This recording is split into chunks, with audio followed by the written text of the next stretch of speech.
month, I was notified that the man who viciously attacked me, who I had to fight to make sure that he was convicted of his crime and he was sentenced in India, has been given bail on his appeal.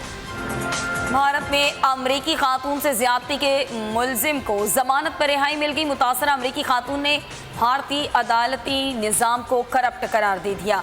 अमरीकी खातून को 2013 में साबिक mayor Jayashree Panwar के भतीजे राजू पनवार ने दिल्ली में ज्यादती का निशाना बनाया था और खातून की भारतीय मकरू चेहरा बेनकाब करने की वीडियो वायरल हो गई। मुलजिम के खिलाफ कार्रवाई का मुतालबा। भारत की जानिब से LOC पर क्लस्टर बम से हमले के बाद बोल निहत्ते कश्मीरियों की आवाज़ बन गया। बोल ने स्पेशल ट्रांसमिशन में भारत के मकरू चेहरे से पर्दा उठा दिया।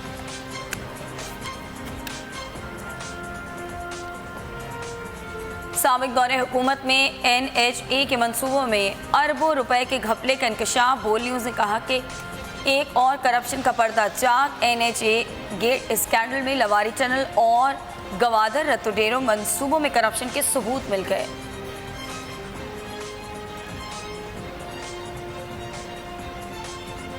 बेनामी असासे रखने वालों के खिलाफ कार्रवाई। वफाकी काबीना ने ऑपरेशन में तेजी लाने के लिए 6 रुकनी बेनामी इंफॉर्मेशन प्रोसेसिंग कमेटी की तश्कील की मंजूरी दे दी।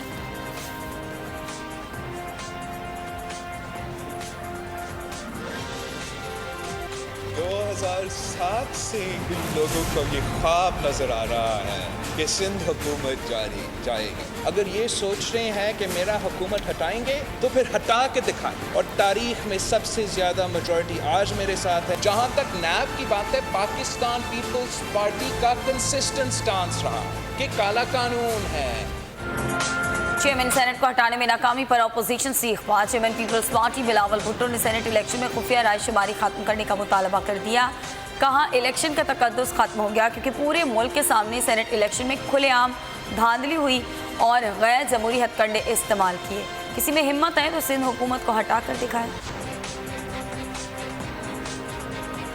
वफाकी वजीर गुलाम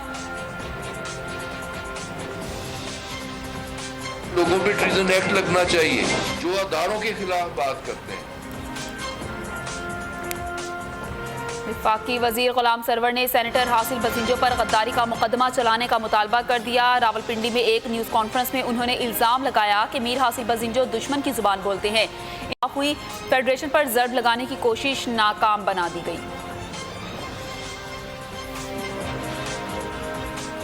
लाहौर एहतसाब अदालत ने आमदन से जायद असासा इजाद केस में पंजाब असम्बली में अपोजिशन लीडर हमजा शहबाज के जिस्मानी रिमांड में मजीद 7 रोज़ की तौसी कर दी। नैब ने हमजा शहबाज के जिस्मानी रिमांड में मजीद 15 रोज़ की तौसी की दरख्वास्त की। हमजा के वकील ने रिमांड में तौसी की मुखालफत की। मौक़िफ़ अपनाया कि उनके मौक़िल से किसी किस्म की रिकवरी नहीं हुई। 1 इंच ज़मीन मेरी, मेरे बेटे की, मेरे बीवियों की, मेरे बच्चों की कोई ज़मीन बताए जहाँ पे हमने कोई कब्जा किया हो। मेरे लिए कोई ये कह दे। मैंने आज एक लेटर आया हुआ था, मुझे किसी ने दिया मेरे पास, उसमें लिखा गया है कि फलाने आदमी के नाम पे मेरी 3 से 4 हज़ार एकड़ ज़मीन है। मैंने आला अदालत को 2 मरतबा अपीलें की। मैंने कहा ये जो जितने केसेस बन रहे हैं उस पर आप सुओ मोटो क्यों नहीं लेते। पीपल्स पार्टी के रहनुमा सैयद खुर्शीद शाह ने कहा है कि सेनेट में तहरीक अदम एतमाद के मामले पर पाकिस्तान की जंग हसाई हुई है। सेनेट में अखलाकी फतह अपोजिशन की ही हुई है। हुकूमत ने गैर जमहूरी हथकंडों में तमाम हदों को पार कर लिया। सक्खर में मीडिया से गुफ्तगू करते हुए उन्होंने कहा कि इनके रेफरेंस 30 एकड़ जमीन के मामले पर बनाया गया है।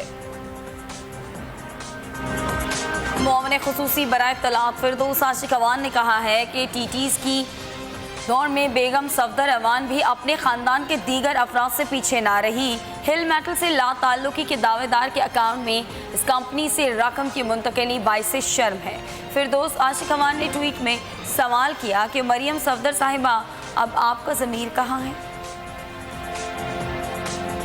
साबिक वज़ीर आज़म नवाज शरीफ को मिला बड़ा रिलीफ। कौमी एहतसाब ब्यूरो ने नवाज शरीफ का नाम LNG केस की इंक्वायरी से निकाल दिया। शाहिद खाकान अब्बासी ने रिमांड के दौरान अपने बयान में कहा कि LNG मुआहदे की तमाम तर जिम्मेदारी मुझ पर आयद होती है। LNG मुआहदा मुल्की और बैनुल अक़वामी क़वानीन के मुताबिक किया। सिंध हुकूमत और गवर्नर सिंध एक बार फिर आमने सामने आ गए। सिंध काबीना ने गवर्नर से सूबाई मुहतसिब की तकर्री का इख्तियार वापस लेने की मंजूरी दे दी। तरमीम के तहत सूबाई मुहतसिब की तकर्री वज़ीर आला सिंध मुराद अली शाह करेंगे। सिंध काबीना का कहना है कि खैबर पख्तूनख्वा और पंजाब में भी सूबाई मुहतसिब की तकर्री वज़ीर आला करता है। पाकिस्तान पीपल्स पार्टी चेयरमैन की जयालों को बड़ी हिदायत। सेनेट इलेक्शन के हवाले से पार्टी रहनुमाओं को बयानबाजी से रोक दिया। कहा जब तक पार्टी की फैक्ट फाइंडिंग कमेटी की रिपोर्ट ना आ जाए कोई बयानबाजी नहीं करेगा। तहरीक आदम एतमाद की नाकामी का जायजा लेने का इंदिया भी दे डाला। अगली बारिश से पहले जो कि कहते हैं कि 10-12 दिन में होगी कि हम इन नालों को बिल्कुल साफ कर दें और अंदर भी और साइडों में भी कचरा। जो इस काम को मैनेज करेगा, जो इस काम की लॉजिस्टिक्स देखेगा, जो इस काम को सुपरवाइज करेगा, वो है FWO। कराची की किस्मत जाग उठी, अब होगी हर शहरा हर गली साफ। वफाकी वजीर बहरी उमूर अली जैदी की जानिब से शहर में आज से सफाई मुहिम का आगाज़ KPT हेड ऑफिस के सामने से किया जा रहा है। अली जैदी कहते हैं कि मुहिम 14 अगस्त तक जारी रहेगी। मैं ये समझता हूँ कि हमारा शहर है, हम इसको अपना घर मानते हैं, अपना शहर मानते हैं। हमें किसी की रिक्वेस्ट की ज़रूरत नहीं है, हम वो काम कर रहे हैं, हम वो काम करते रहेंगे। सिंध गवर्नमेंट तैयार है कराची के बेहतर मफाद में किसी के साथ भी बैठकर काम करने के लिए। हम सबका शहर है, हम सबका मुल्क है। कराची की सफाई के लिए एक होकर काम करना होगा। कराची हम सबका है। वज़ीर बल्दियात सिंध सईद गनी ने शहर कायद की सफाई के लिए PTI को मुकम्मल ताउन का यकीन दिला दिया। सिंध हुकूमत कराची की बेहतरी के लिए किसी भी पार्टी से हाथ मिलाने के लिए तैयार है। मुशीर इत्तला सिंध मुर्तज़ा वहाब ने सिंध हुकूमत की जानिब से तमाम तरकाविशें बैरुए कार लाने का ऐलान कर दिया। सिंध काबीना की असलहा लाइसेंस को कंप्यूटराइज करने के लिए 31 दिसंबर की मोहलत। थर के रिहायशियों को 100 मेगावाट बिजली मुफ्त फराहम की जाएगी। गाड़ियों के रजिस्ट्रेशन बुक की जगह स्मार्ट कार्ड जारी करने की भी मंजूरी। Pakistan medical and dental council की जानिब से मेडिकल कॉलेजेस के एंट्री टेस्ट लेने के फैसले को सूबाई मामलात में मुदाखलत करार दिया। आईली जिंदगी के बारे में गुमराहकुन प्रोपेगेंडा क्यों किया? वजीर आजम इमरान खान ने टीवी एंकर नजम सेठी को अदालत में ले जाने का फैसला कर लिया। नजम सेठी के खिलाफ 10 अरब रुपए के हर्जाने का दावा दायर कर दिया। वजीर आजम के वकील ने मौक़िफ़ अपनाया कि नजम सेठी ने वजीर आजम की आईली जिंदगी के बारे में शर्मनाक दावा किया। नरमी नहीं बरती जा सकती। हुकूमत का 1 साल पूरा होने पर वजीर आजम का कौम को एतमाद में लेने का फैसला। इमरान खान 18 अगस्त को कौम से खिताब करेंगे। हुकूमती कारकर्दगी से आवाम को आगाह करेंगे। वजारतों और डिवीजन्स को 1 साला कारकर्दगी रिपोर्ट जमा कराने और पहले साल की 5 बड़ी कामयाबियां हाईलाइट करने की हिदायत। सोशल मीडिया की मकबूल तरीन ऐप टिकटॉक पर पाबंदी के लिए लाहौर हाई कोर्ट में दरख्वास्त दायर कर दी गई। दरख्वास्त गुजार का कहना है कि पाकिस्तान टेलीकम्युनिकेशन अथॉरिटी टिकटॉक पर पाबंदी लगाए ये नौजवानों को बेराह रवी का शिकार बना रही है। इस ऐप की वजह से फजूल मशागिल और फहाशी को भी फरोग मिल रहा है। पाकिस्तान में इसकी इजाज़त नहीं होनी चाहिए। रोटी की कीमत में कमी के इम्कानात पर औस पड़ने लगी। पंजाब में तंदूर मालिकान का हुकूमत के अहकामात मानने से इनकार साफ कह दिया। 6 रुपए की रोटी फरोख्त नहीं कर सकते। महंगाई ने उन्हें भी बेहाल कर दिया है। फाइन आटे की बढ़ती कीमतों को मद्देनजर रखकर ही रोटी और नान की कीमत का फैसला करेंगे। पाकिस्तान पीपल्स पार्टी ने सीनियर रहनुमा नासिर शाह को दोबारा काबीना में शामिल करने का फैसला कर लिया। नासिर शाह को दोबारा आपाशी वर्क सर्विसेज की वजारत मिलेगी। नासिर शाह आज 2 बजे दिन गवर्नर हाउस में हल्फ उठाएंगे। नासिर शाह ने घोटकी में इंतखाबी मुहिम के लिए इस्तीफा दिया था।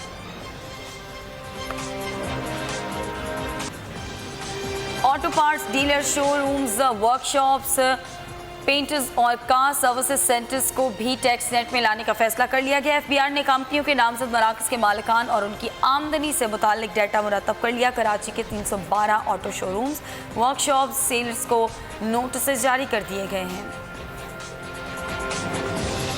शहर कायद में रात गए बूंदाबांदी की एंट्री। मलीर, गुलशन, FP एरिया, सोहराब गोड समेत मुख्तलिफ इलाकों में रात गए फवार। II Chandigarh road, press club, सदर और क्लिफ्टन के तरफ में भी हल्की बूंदाबांदी। बुज़दिल भारतीय बॉक्सर निराज गोयत जंगी जुनून में मुब्तला। पाकिस्तानी नजात बरतानी बॉक्सर आमिर खान को मुक्के की बजाय असलहा दिखाने लगा। मीज़ पर हथियार रखकर फाइट का चैलेंज दिया। आमिर खान ने भी भारतीय बॉक्सर के छिचोरपन का करारा जवाब दे दिया। कहा, तुम मुझे बंदूकों और पिस्तौलों से नहीं हरा सकते, मुकाबला रिंग में होगा। पाकिस्तानी कोच मिकी आर्थर की शोहरत दूर दूर तक फैल गई। नई नौकरी मिलने के इम्कानात भी पैदा हो गए। इंग्लैंड क्रिकेट टीम ने कोच मिकी आर्थर को अपनी टीम का मुमकिना कोचिंग का उम्मीदवार चुन लिया। इंग्लिश क्रिकेट बोर्ड ने मिकी आर्थर और गैम्सन गैरी क्रिस्टन को कोचिंग के लिए शॉर्टलिस्ट कर लिया। मिकी आर्थर ने भी कोचिंग में दिलचस्पी का इजहार कर दिया। पीसीबी इजलास के दौरान रुदात सामने आने लगी। वर्ल्ड कप में शिकस्त पर सख्त सवालात। भारत के खिलाफ टॉस जीतकर पहले बैटिंग क्यों की? पीसीबी क्रिकेट कमेटी के इजलास में कप्तान सरफराज अहमद से जवाब मांगा गया। कमेटी सरफराज अहमद की फॉर्म और फिटनेस से गैर मुतमईन। इंजमामुल हक ने टीम की कारकर्दगी को तसल्ली बख्श करार दिया। ईद कुर्बा की आमद करीब, फैसलाबाद की मवेशी मंडी सज गई। मंडी में हजारों की तादाद में जानवर मौजूद, लेकिन 30 मन वजनी बछड़े शेर पंजाब की धूम है। मालिक शेर पंजाब की कीमत 20 लाख रुपए मांग रहा है। किसका जानवर कितना तगड़ा, कितना महंगा? एशिया की सबसे बड़ी आरजी मवेशी मंडी में सबसे बड़ा कुर्बानी का जानवर डॉन नामी बछड़ा करार। कराची का डॉन कीमत में ही नहीं, वजन में भी सब पर बाजी ले गया, जिसकी कीमत 1 करोड़ 20 लाख है। हजारा जवीन के सियाहती मकाम नारान समेत मुख्तलिफ रंगों में रंग गया। मकामी गुलकारों की शानदार परफॉर्मेंस ने सबके दिल मोह लिए। जारी फेस्टिवल में लोक गानों पर मंचलों के भंगड़ों ने भी खूब दाद समेटी। दुनिया भर में गर्मी की शिद्दत में इजाफा। जुलाई को आलमी सतह पर गर्म तरीन महीना करार दे दिया गया। गुज़श्ता माह सर्द तरीन मुल्क ग्रीनलैंड में 10 बिलियन टन से ज़ायद बर्फ पिघल गई। गर्मी की वजह से ग्लेशियर पिघलने का अमल भी तेजी से जारी। कौन सबसे ज्यादा हसीन? इंतखाब हो गया। मिस इंग्लैंड 2019 का एजाज 23 साल भारतीय निजात भाषा मुखर्जी ने ले लिया। भाषा मुखर्जी पेशे से डॉक्टर हैं और 5 जुबानों पर उबूर रखने वाली भाषा मुखर्जी का मिस इंग्लैंड 2019 बनने पर खुशी का इजहार। फ्रांस के शहर पेरिस में लबनानी डिजाइनर की धूम। ज़ियात नकात की अरूसी और पार्टी मलबूसात की मुनासबत से तैयार करदा गाउन्स ने मेला लूट लिया। पेरिस में मुनक्कदा फैशन शो में 600 से ज़ायद मेहमानों ने शिरकत की।